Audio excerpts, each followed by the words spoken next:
this bare knuckle boxing thing has been fascinating to watch, man, because it's like someone designed the perfect sport for you. You know what I mean? Yes.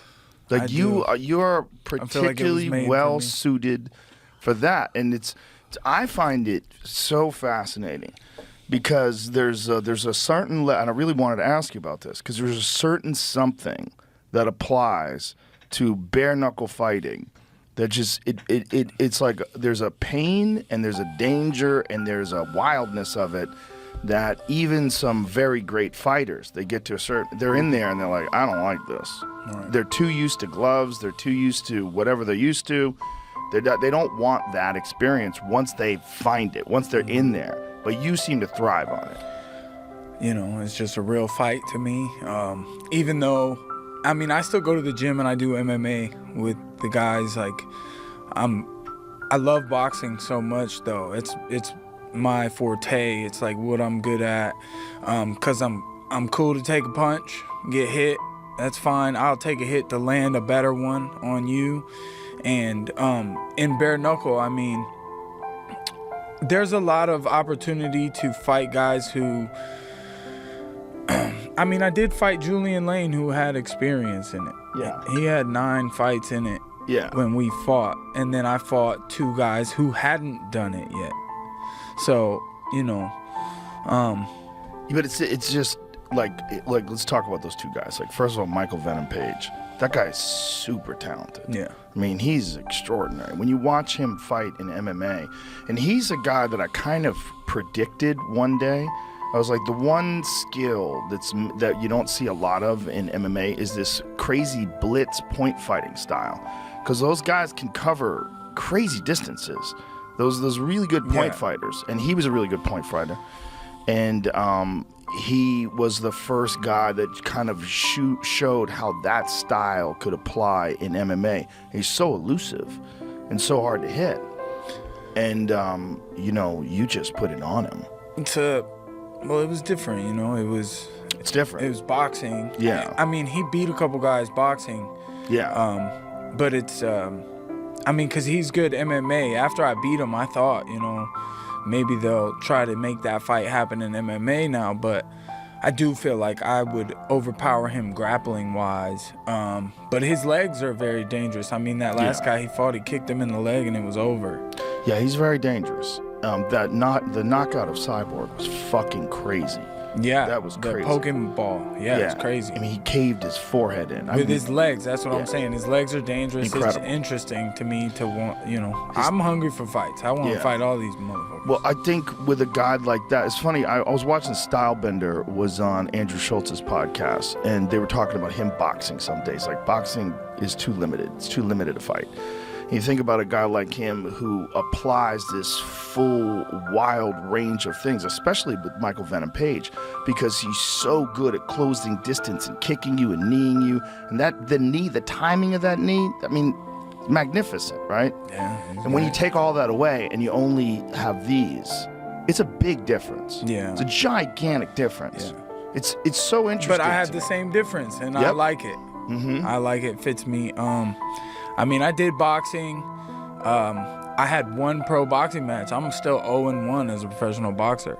But then I did that Triller thing in the triangle, and I fought Michael Seals, who was 27-3 in a mixed boxing match with turtleback MMA gloves. And, you know, I won.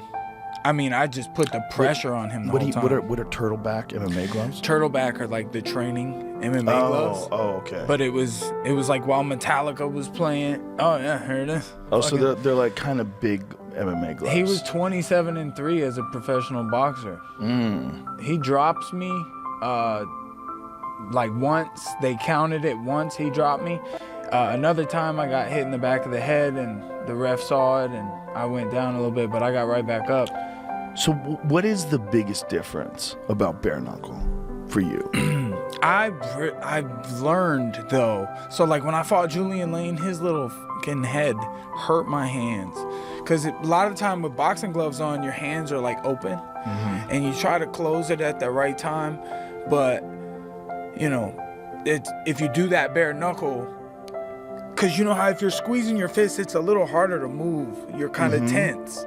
But in bare knuckle, you have to learn how to move while you're tense and keep your hands closed, because with gloves, you can block a shot like this, but in bare knuckle, you gotta be closed up, tight, and squeezing your fist so hard so that when you hit them in the head, you don't destroy your hand. Yeah, there's 3 levels of vulnerability. And the level number 1 is like, you would see a lot of the glory guys.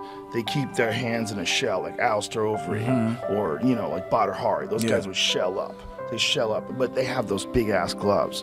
And you see that when they come to MMA, some of those shots sneak through. Yes. But then bare knuckle, it's another level of sneaking through. It's a totally different... It's really interesting to watch a really good fighter like Luke Rockhold, and you. And, Luke Rockhold is very skillful. He's a very skillful guy. And when you were putting it on him, I was like, this is a totally different thing. And you are, uniquely suited for this totally different thing. Thank you. It's different than regular boxing, man. And remember when Paulie Malignaggi fought Artem Lobov? Mm-hmm.